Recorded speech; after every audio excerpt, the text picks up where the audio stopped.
Hello and welcome to this exploration of Gate 55, the gate of spirit, the gate of abundance, and the second line, which is called distrust. The fifth gate is, by nature, emotionally fickle. They don't know whether their cup is half empty or half full because they're always going back and forth. But when they're doing that in their own environment and somebody looks in the window, it can create suspicion. Other people are suspicious of 55 twos, in some cases even afraid of them. Because of course, when you knock on the door of a 55 two, you don't know whether you're going to get the melancholy and the down emotional system at full blast or vice versa. Ra said this can be a very difficult activation because 55 twos can be very disliked. There is no introspection here.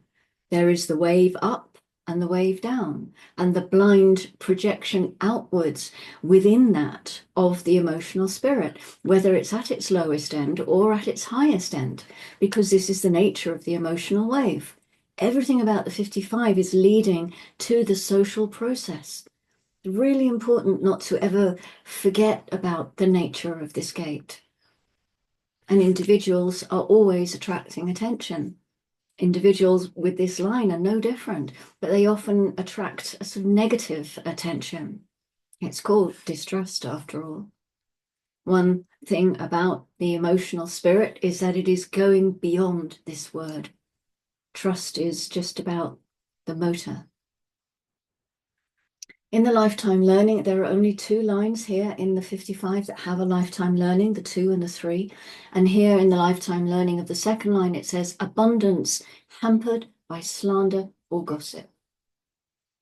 In the exaltation, it says the gift of being able to penetrate to the center that may demonstrate effectively through its relating talents that its truthfulness is genuine.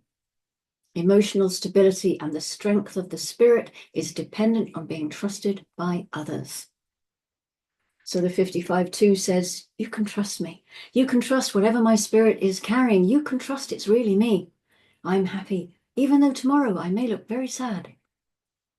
So the difficulty for the 55-2 is that it can't be trusted by others until it can cooperate.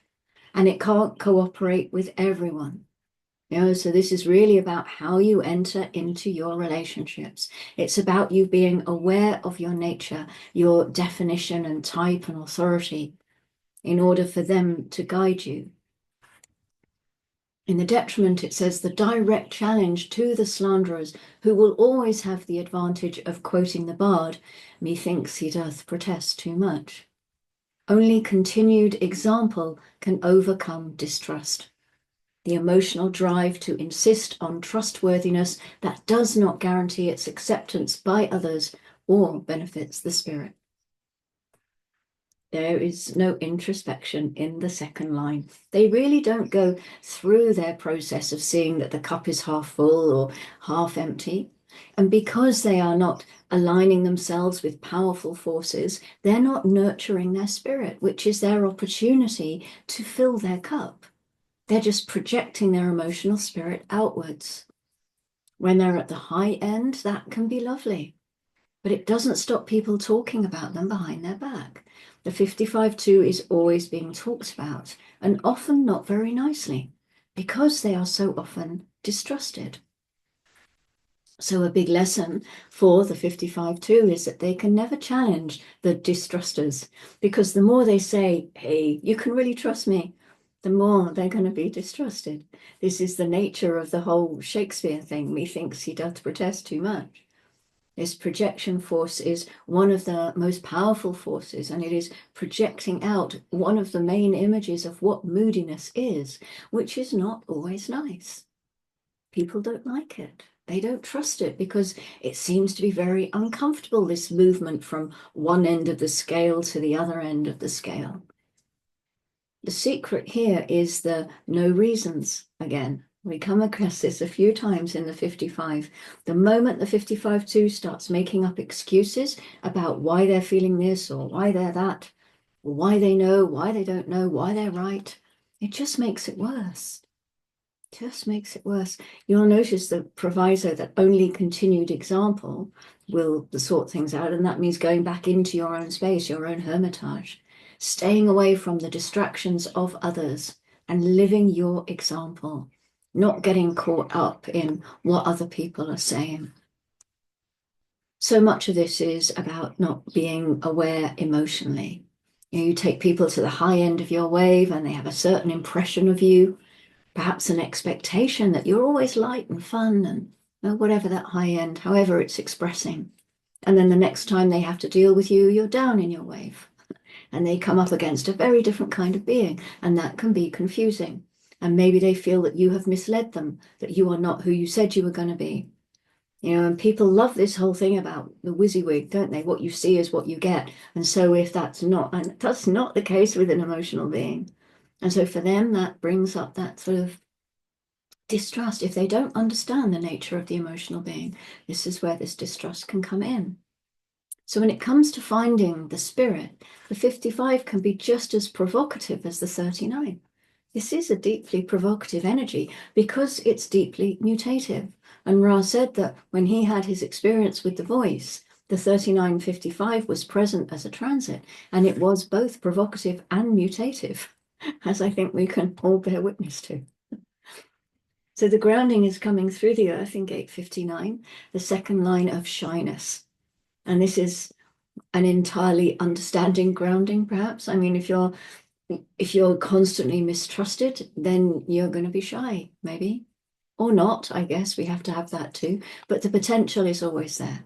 I'm just going to stay in my room. I'm shy. No, I don't want to be called out because you don't trust me. Just leave me here. I'm fine on my own. And remember that the second lines, they need to learn discernment. And like all of us, they need to learn about type and strategy and authority, so that at least there's a chance that those who call out the second line and who we respond to, that they are actually correct for us. The moon has been in gate 1 since 313, the G center gate of the creative and self-expression. At 1435, it moves into gate 43 in the Ajna center, the gate of insight and breakthrough, and it meets Uranus in gate 23 in the throat, which brings us the individual channel of structuring, a design of individuality subtitled From Genius to Freak. While this channel is active, we may experience a higher degree of efficiency than usual. This channel is really gifted at seeing the best way of doing things for maximum efficiency, structuring information so that it is useful, possibly even inspiring, as this channel is in the same stream as the gate of inspiration.